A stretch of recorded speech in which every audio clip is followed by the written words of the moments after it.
संपूर्ण देश ने प्रधानमंत्री माननीय नरेंद्र मोदी जी का राष्ट्र के नाम संदेश बड़ी उत्सुकता से सुना। संवेदनहीनता की हर प्रकाष्ठा को मोदी जी पार कर गए। उनके शुद्धि यज्ञ ने देश के 125 लोगों की आहुति ले ली, पर सांत्वना और श्रद्धांजलि का एक शब्द बोलना तो दूर, उन परिवारों और लोगों से माफ़ी मांगना तो दूर, उनके बारे में दो संवेदना के शब्द भी मोदी जी ने नहीं बोले, जिन 125 लोगों ने नोटबंदी के चलते बैंक की कतारों में अपनी जान खोई है। उम्मीद थी कि मोदी जी वित्तीय अराजकता के लिए, वित्तीय इमरजेंसी के लिए देश से माफ़ी मांगेंगे और आर्थिक व्यवस्था को सही करने के लिए एक व्यापक रोड मैप की विवेचना करेंगे। एक बार फिर मोदी जी ने देश को हताश और निराश किया। मोदी जी की नीतियां देश के गरीब के लिए नासूर बन गई हैं। बात तो करते हैं 125 करोड़ देशवासियों की, और नीतियां हमेशा बनाते हैं अपने 50 उद्योगपति मित्रों के लिए।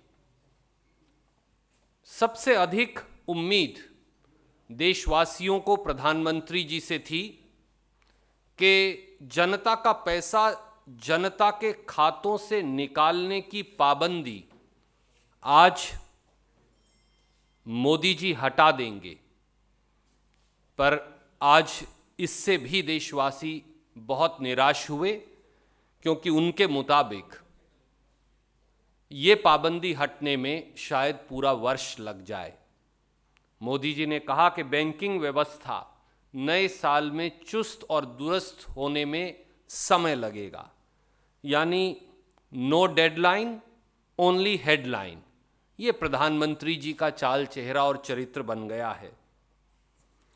वादे हैं पर इरादे नहीं, बातें ज़्यादा काम कम।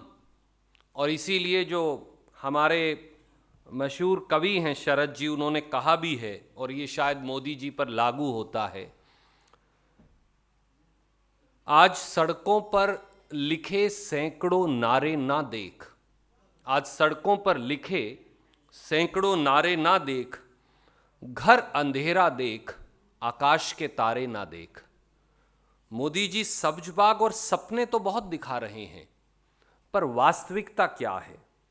वास्तविकता ये है कि गरीबों से खींचो और अमीरों को सींचो।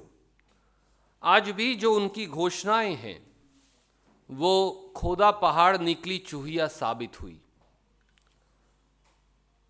प्रधानमंत्री जी ने हमारी बहनों और माताओं के लिए 6,000 रुपये की घोषणा की जो गर्भवती हैं, पर ये भूल गए कि भोजन के अधिकार कानून में 6,000 रुपये गर्भवती महिलाओं को देना अनिवार्य है, जो 2.5 साल से मोदी जी की सरकार नहीं दे रही। ये भूल गए कि जननी सुरक्षा योजना में, जिसकी शुरुआत श्रीमती सोनिया गांधी ने यूपीए सरकार में की थी, पहले से ही 4,000 रुपये की राशि गर्भवती महिलाओं के लिए अनिवार्य थी, जो फूड सिक्योरिटी एक्ट यानी भोजन का अधिकार कानून बनने के बाद 6,000 रुपये हो गई थी। बजाय इसके कि 30 महीने से गर्भवती महिलाओं को वो पैसा नहीं दिया, माफ़ी मांगते और कहते अब मैं इस कानून का क्रियान्वयन करूंगा, आज वो अपनी पीठ थपथपा रहे हैं, जो दुर्भाग्यपूर्ण है। प्रधानमंत्री जी ने एक बार फिर गरीबों के लिए और साधारण व्यक्तियों के लिए मकान बनाने के लिए ऋण में छूट की बात कर डाली, पर देश को ये बताना भूल गए कि इसका प्रावधान पहले से ही IHSDP यानी integrated housing and slum development programme में है, और उस स्कीम में जो कांग्रेस की सरकार की है पहले से ही ब्याज पर 4% की छूट है। पर मोदी जी को पूरी बात ना बताने की पुरानी आदत है।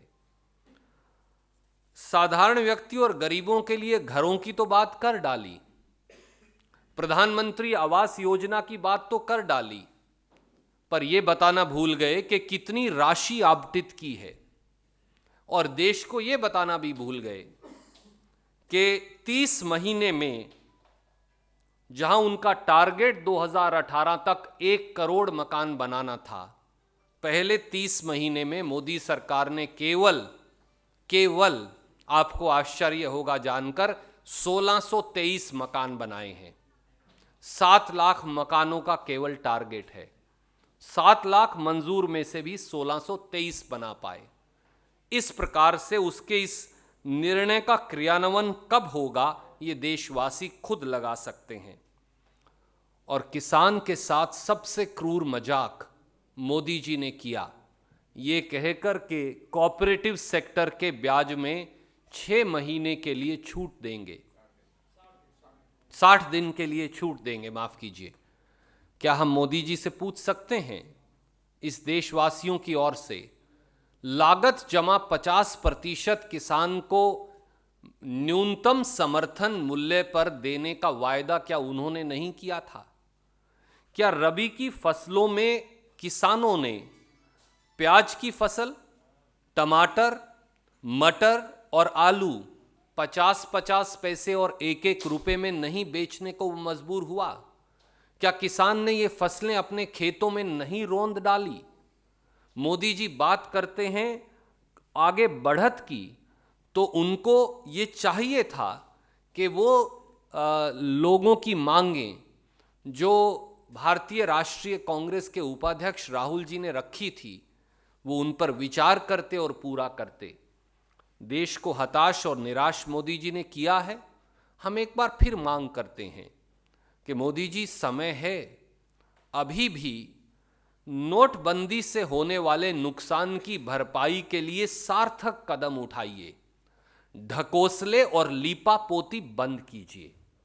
ढकोसलों, लीपापोती से, जुमलों से और केवल शब्दों के मायाजाल से, झूठे सपनों की सौदागरी से इस देश की अर्थव्यवस्था कभी दोबारा ढर्रे पर नहीं चढ़ पाएगी।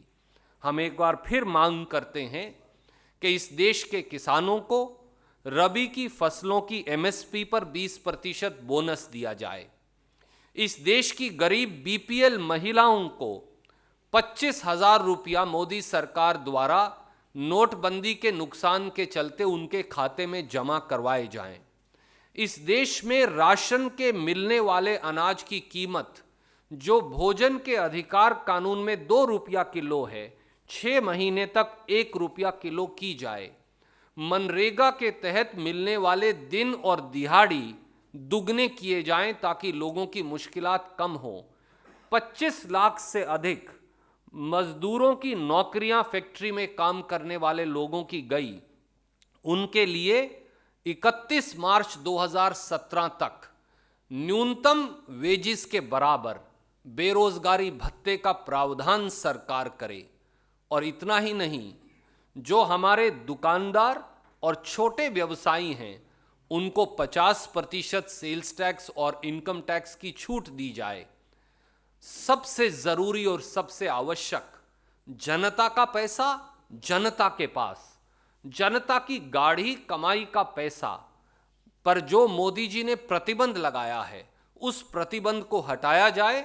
और जब तक लोगों का पैसा जबरन बैंकों में रखा जा रहा है उस पर 18% ब्याज की वसूली मोदी सरकार द्वारा उनके खाते में जमा करवाई जाए। लोगों को भ्रमित करना बंद करें, दिग्भ्रमित करना बंद करें, निराश और हताश करना बंद करें। 31 दिसंबर के दिन मोदी जी का ये संदेश ने न केवल देश को निराश और हताश किया पर एक बार फिर साबित किया कि झूठे सपनों के सौदागर कभी भी देशवासियों का भला नहीं कर सकते। मोदी जी, वो एक पुरानी कहावत है कि सपने, वादे, प्यार, वफा, ये बातें हैं, बातों का क्या।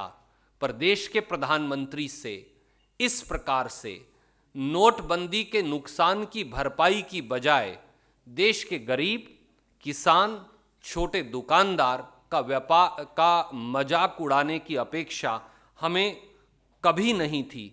सब्ज बाग से सब्जी नहीं पैदा होती, क्रियान्वयन से चरितार्थ पैदा होता है, और उसकी जो अपेक्षा थी उसमें देश को निराश किया है।